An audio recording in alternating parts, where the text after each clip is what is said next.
Assalamu Walaikum. Hello friends, how are you? Welcome back to my another video.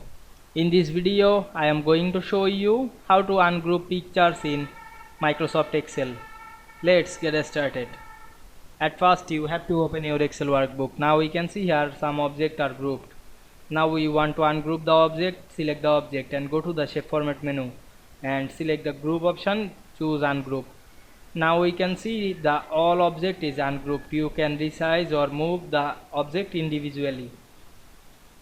Now I am select the shape and resize the shape. You can resize the image individually.